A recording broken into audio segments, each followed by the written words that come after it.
Hello, and welcome to the Venue Success Podcast. I am your host, Tirzah, and today I'm starting season 1, episode 1, by sharing just a bit about my story. But before we do so, at the beginning of every episode, we are going to have something that I'm calling Crazy Stories with Tirzah because people have lost their minds. So if you've been in the wedding industry for any amount of time, you understand that people are cray, and all of us as venue owners and operators and really anyone in the wedding industry, I mean, we could probably all write books upon books of crazy things that have happened at events. So at the beginning of every episode, either myself or someone that I'm interviewing is going to share a crazy story. So I'm just going to kick this off with a really quick story. All of us could probably look back on times when there have been people that have gotten just a wee bit intoxicated and crazy things have happened. So it was actually a few years ago that we had a situation. It was actually at a wedding that we were producing for a reality TV show. And it was the very last wedding. All of the cameras were off. This was for Married at First Sight. And I promise you, I'll do an episode all about Married at First Sight. Well, that was like behind the scenes. But we did 4 weddings in 4 days. And it was the very last wedding of the weekend. And we were exhausted, and all the cameras were packed up. So for those of you that are saying, hey, this happened because they were trying to just like be dramatic for TV, it actually was not. I saw the whole thing go down. But basically there was 2 gentlemen, that's probably being more generous, 2 men that were not getting along the whole entire reception. We got towards the end of the event, and one of them called the other one a very bad word. And all of a sudden, before I know it, these guys are just throwing punches. There's blood. I don't know where it's coming from. The one guy's wife is screaming. And all of a sudden, I see one of my 18-year-old employees who just happens to be a black belt. I get to see him go into alert mode, and he's wondering what he should do. These guys are just pummeling each other. Everyone's screaming. It's kind of like mass chaos, right? So I look at this kid and I knew what he was going to do. And I said, no, Rylan, no. And I just screamed as loud as I could. But after I said that, something bizarre happened, is that he did exactly the opposite of what I said to do. And he went running into the tussle with these 2 guys. Let me tell you, they were big dudes, both of them 6'2", 6'4", like large dudes. And he just went into the fray and just tried to pull them apart. Well, my husband was across the property. He hears something going on. He is also a black belt, and he came in and he did like actually the very perfect thing, and he screamed really loud, so loud that it got them to just startle enough that he was able to basically pull them apart. So I guess it goes without saying, the cops had to be called. It was like absolutely bonkers for the next hour and a half or something like that, getting people's the police were there, and they're getting everybody's stories and all that kind of thing. But let me tell you what I did not expect to happen. They were basically refusing to leave our property. And the cops were like, you need to tell them to get off your property, and that, once you do that, they're basically trespassing. But even then, they just would not leave. So if you can imagine this, we have this long gravel driveway. It was like 2 cop cars and then our car. And we just like herd them like cattle off of our property until they got beyond our gates, and we closed them. And we were just like, oh my goodness, like all in a day's work, right? So anyway, that is Crazy Stories with Tirzah because people have lost their minds. Anyway, so let's move on to just sharing a little bit about my story. I'm not going to keep this super long today because truly, we could talk for hours, and there's just so much about our story that is exciting, a lot of highs and lows for sure. But we all have really cool origin stories. And, some of you kind of maybe happened accidentally into this life as a venue owner, operator, manager. And some of you, this has been your dream and you're finally living out this dream that maybe you've been planning for 10, 15 years and you're finally living it. But for us, it was something that we kind of happened into just a bit. So it all kind of started back in 1992. How many of you were even alive back in 1992? And our family purchased a 1853 historic home in St. Louis, Missouri. My mom has a deep passion for historic restoration, and it was a house that had sat empty for decades. And so she and her business partner purchased the house just really to renovate it and to potentially just sell it back in open market.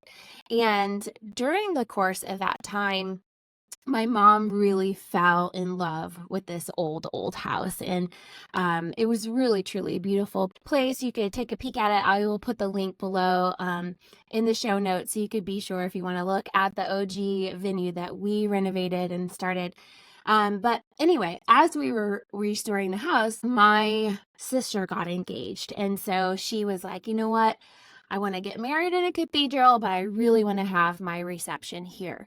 But it was just this big, beautiful house, no like reception space or anything like that. So we ended up renting this gigantic tent. It poured down rain the whole day. It was in May, and so man, it was bonkers. But it was the first wedding that my family had ever produced, and that was in May of 1994. So after that happened, something kind of sparked in my mom. I was very young at this time. I was 15 years old, and my mom was like, wow, maybe we should start a wedding venue here. We had this gigantic barn. It actually had our horses in it, but it was quite large, and my mom really saw the vision of renovating that barn into a reception space. And let me tell you, now barns are like right all over the place, and it's not unique really necessarily anymore. But at that time in the early 90s, barn reception venues weren't really a hugely popular thing. At least in St. Louis, most of what people were doing were either getting married at a church and going to a hotel or country clubs. So that's basically when we started in the early 90s. Then we were kind of like cutting edge thing, like having this barn venue and had this beautiful chapel on top. But we, from the very beginning, started this all-inclusive model. It has been that way for all of our venues, and it's been really, really a way for us to make the most bang for our buck, basically. So anyway, we renovated that barn space. The bottom floor was all reception seating, dance floor, kitchen, commercial kitchen. And then the second floor was at this beautiful chapel. And it was just kind of the perfect thing. And then the front of the historic home was where we had all the ceremonies, and we partnered with a carriage company. And it was just this most romantic, beautiful, terribly hard season of our life, though, learning all the ins and outs of the wedding industry. And so we were doing all the wedding shows. We were on the front page of all the wedding magazines. We were in the newspaper. Like, we really were this really unique thing that disrupted in a good way the St. Louis market. So we had that venue actually in our family until just recently, actually. And so, and over the course of all of these years, my family has owned and operated 5 venues from Colorado, Missouri, and North Carolina. So really proud of that legacy. And again, like, I have been in and around the industry basically my whole entire life. So I won't go into all the ins and outs of all of the venues, but I'll just share with you a little bit about what my day-to-day is and our venue here in North Carolina. So I'm the owner of a multiple 7-figure, all-inclusive venue here in North Carolina.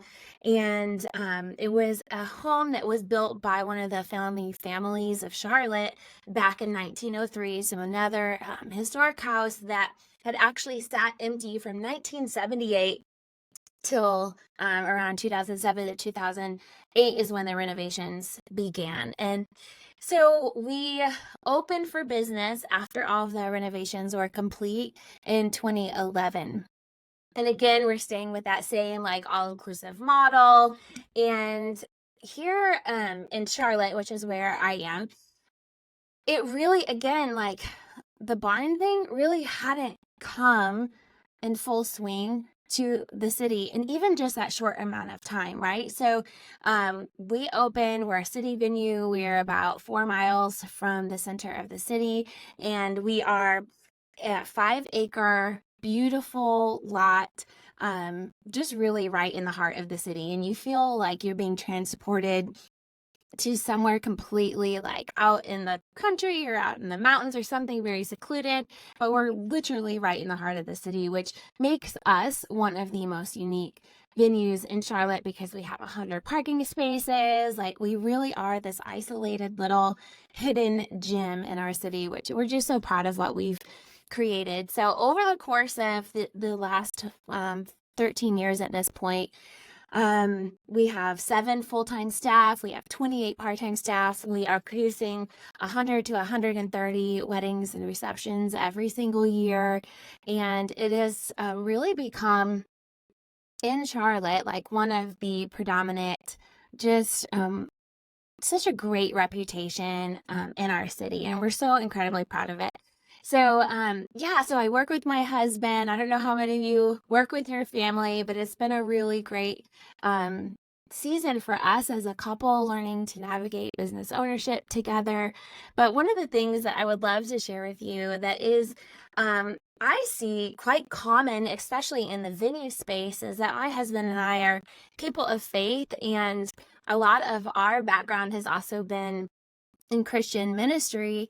And I share that very purposefully because it's something that many times in my life and my professional career, and especially in the wedding industry, I see that a lot of people feel like they need to shy away from talking about their faith and how that impacts the way that they run their business. Of course, you don't want to step on toes or anything like that. And you want to make sure that, especially as a business owner, and the clients that we serve, we always want to make sure that people are feeling welcomed and that we work with all people. But I think in terms of this podcast and doing a lot of kind of behind the scenes, talking with different venues, venue owners from across the nation and hearing their backgrounds and their stories, I feel like for me personally, it's really important to share with you that my faith has been the thing that has held me together and has kept me in this industry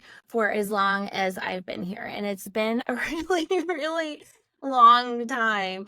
And it is because of my love for this industry and specifically people that own venues. You are the front door, right? Like if there wasn't venues, there wouldn't be a wedding industry, right? So, we are so important as venue owners, and I'm starting this podcast because I want it to be a place where people feel seen, where they could feel like, oh my gosh, there's other people that understand.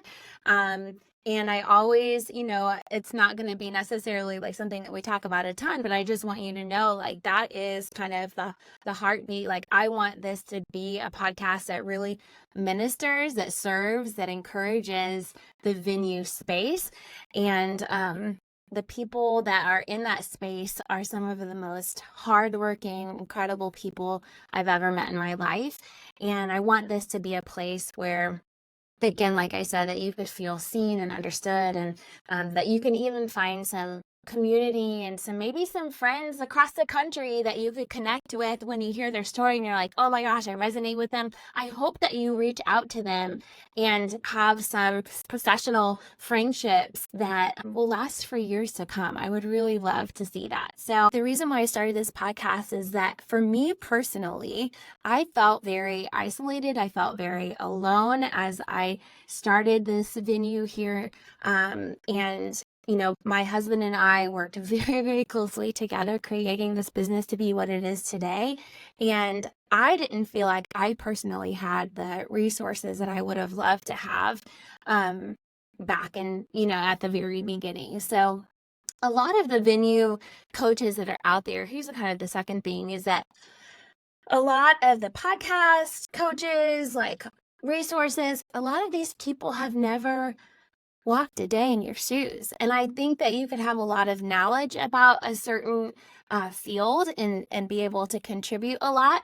But for me, I have always been more inclined to listen to people that understand the burden of paying a mortgage the size that most of us have to pay, that understand the fears, the daily burdens that we put our head in the pillow at night. And it's a totally different feeling when you are the one that is solely responsible for this big kahuna of a business. Usually as venues, we have more employees than anyone else. And it's just such a big thing. And so I am creating something that I wish that I had at the very beginning. So I know a lot of these other coaches, even podcasters, are phenomenal, and I'm not dissing on them at all, but I wanted to create something that I believe is just a little bit more uniquely, where I am a little bit more uniquely prepared to talk about some of the things that I fully understand on the day-to-day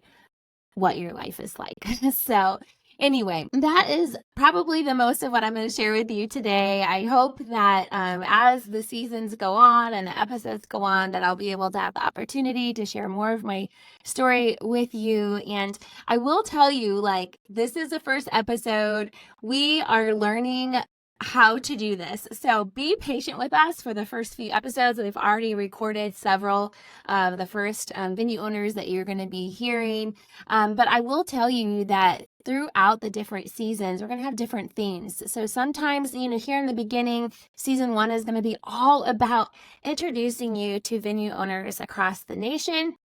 And it is also going to be a chance for you, if you're watching, season 1 here, if you are interested in being on the show ever, even if it's, a few months down the line, please go into our show notes and fill out the application to be on our show. We'd love to have you. But each of the seasons are going to have different themes, and those will be rolling out in the times. Just stay tuned, basically. The next 2 seasons, I already have all planned out, and one of them is something that I've never ever seen on a podcast before. So I'm super stoked to share that with you when the time comes. Again, be patient with us as we work out all the kinks along the way, but I'm a fast learner. My team are working really hard behind the scenes to help this be a really seamless process and enjoyable for our listeners. So be sure to subscribe to my channel, the Venue Success Podcast. You could be notified of all the future episodes. And again, if you want to be on the show, be sure and fill out our application. And that is in the show notes, like I said. So welcome to the Venue Success Podcast. Thank you for listening to episode 1, hearing a little bit more about my story. More to come. We'll see you around.